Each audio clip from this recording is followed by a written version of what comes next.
ഇപ്പോഴിതാ സുപ്രധാനമായിട്ടൊരു നീക്കവുമായി കേന്ദ്ര ആഭ്യന്തര മന്ത്രാലയം രംഗത്തെത്തിയിരിക്കുകയാണ്. ഇപ്പോൾ സകല മദ്രസകളും പള്ളികളും തൂത്തുപറക്കാനാണ് ഇപ്പോൾ കേന്ദ്ര ആഭ്യന്തര മന്ത്രാലയം ഇപ്പോൾ ഉത്തരവിട്ടിരിക്കുന്നത്. അത് ജമ്മു കശ്മീരിലാണ്.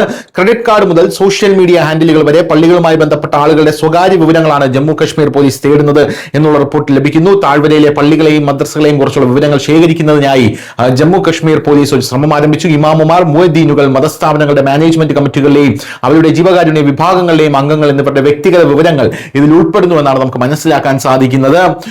മുസ്ലിം മതസ്ഥാപനങ്ങളുടെ സാമ്പത്തിക സ്ഥിതി സംബന്ധിച്ച വിശദമായ വിവരങ്ങൾക്ക് പുറമെ പള്ളികളുമായി ബന്ധപ്പെട്ട ആളുകളുടെ മൊബൈൽ ഫോണിന്റെ മോഡൽ, അതിന്റെ IMEI നമ്പർ, വോട്ടർ ID കാർഡുകൾ, അവരുടെ സോഷ്യൽ മീഡിയയിലെ വിശദാംശങ്ങൾ, ATM കാർഡുകൾ, റേഷൻ കാർഡുകൾ, ക്രെഡിറ്റ് കാർഡുകൾ എന്നിവ ഉൾപ്പെടെയുള്ള സൂക്ഷ്മമായ വ്യക്തിഗത വിവരങ്ങളും പോലീസ് ആവശ്യപ്പെട്ടിട്ടുണ്ടെന്നാണ് അറിയാൻ സാധിക്കുന്നത്. പള്ളികളെ കുറിച്ചുള്ള വിവരങ്ങൾക്കായി ഒരു പേജും അവയിലെ അംഗങ്ങളുടെ സ്വകാര്യ വിവരങ്ങൾക്കായി 3 പേജുകളുമുള്ള 4 പേജുള്ള ഒരു ഫോം കശ്മീരിലുടനീളം വിതരണം ചെയ്യുന്നുണ്ടെന്ന് റിപ്പോർട്ടുമുണ്ട്. വിവരം ശേഖരിക്കുന്നതിനായി ഫോമുകൾ വില്ലേജ് നമ്പർദാർമാർക്ക്, അതായത് ഗ്രാമതല റവന്യൂ വകുപ്പ് ജീവനക്കാർ, അവർക്ക് നൽകിയിട്ടുണ്ട്. ഇതാദ്യമായി പള്ളികളുടെ വിഭാഗീയ ബന്ധത്തെക്കുറിച്ചുള്ള വിവരങ്ങൾ പോലീസ് തേടുന്നു. അവ ബറേൽവി, ഹനഫി, ദിയോബന്ദി അല്ലെങ്കിൽ അഹ്ലെ ഹദീസ് ചിന്താധാരകൾ പിന്തുടരുന്നുണ്ടോ എന്നാണ് ഇപ്പോൾ അന്വേഷിക്കുന്നത്.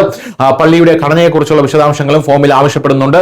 അതിൽ നിലകളുടെ എണ്ണം, അതായത് പള്ളിയിലെ നിലകളുടെ എണ്ണം, ഏകദേശം നിർമ്മാണ ചെലവ്, നിർമ്മാണത്തിലുള്ള ഫണ്ടിന്റെ ഉറവിടം എന്നിവ ഉൾപ്പെടുന്നു എന്നുള്ളതാണ് പ്രധാനപ്പെട്ട കാര്യം. പള്ളികളുടെ പ്രതിമാസ ബഡ്ജറ്റ്, ബാങ്ക് അക്കൗണ്ട് വിശദാംശങ്ങൾ, അവ എങ്ങനെ കൈകാര്യം ചെയ്യുന്നു, പള്ളികൾ നിർമ്മിക്കുന്ന ഭൂമിയുടെ സ്വഭാവം എന്നിവയെക്കുറിച്ചുള്ള വിശദാംശങ്ങൾ കൂടി തേടുന്നുണ്ട്. പള്ളികളുമായി ബന്ധപ്പെട്ട ആളുകളുടെ കുടുംബാംഗങ്ങൾ വിവരങ്ങൾ പോലീസ് തേടുന്നു. അവരുടെ മാനേജ്മെന്റ് കമ്മിറ്റി അംഗം, അതായത് ഇമാം, മുഅദ്ദീൻ, പോരാത്തതിന് ഖത്തീബുമാർ, ബൈത്ത് ഉൽ മാൽ എന്നിവരുൾപ്പെടെയുള്ളവരുടെ വിവരങ്ങളും പോലീസ് തേടുന്നുണ്ട്. താഴ്വരയിലെ എല്ലാ പള്ളികളിലും ഒരു ബെൽത്ത് ഉൽ മാൽ ഉണ്ട്. അത് നാട്ടുകാരിൽ നിന്നുള്ള സംഭാവനകൾ കൊണ്ടാണ് നടത്തുന്നത്. ഈ ബെയ്ത്ത് ഉൽ മാൽ എന്ന് പറയുന്നത് പള്ളിയുടെ ജീവകാരുണ്യ വിഭാഗമാണ് എന്നുള്ളതാണ് മറ്റൊരു പ്രധാനപ്പെട്ട കാര്യം. ജനനത്തീയതി, ഫോൺ നമ്പറുകൾ, ഇമെയിൽ ഐഡികൾ, വിദ്യാഭ്യാസ യോഗ്യതകൾ എന്നിവയുൾപ്പെടെയുള്ള വ്യക്തിഗത വിവരങ്ങൾ, വോട്ടർ ID നമ്പറുകൾ, ആധാർ വിശദാംശങ്ങൾ, പാൻ കാർഡുകൾ, ഡ്രൈവിംഗ് ലൈസൻസ് നമ്പറുകൾ, റേഷൻ കാർഡുകൾ, ATM അല്ലെങ്കിൽ ഡെബിറ്റ് കാർഡ് വിവരങ്ങൾ എന്നിവ മതസ്ഥാപനങ്ങളുമായി ബന്ധപ്പെട്ട ആളുകളിൽ നിന്ന് ആവശ്യപ്പെട്ടിട്ടുണ്ടെന്ന റിപ്പോർട്ടുകളാണ് പുറത്തുവരുന്നത്. News desk, news India Malayalam.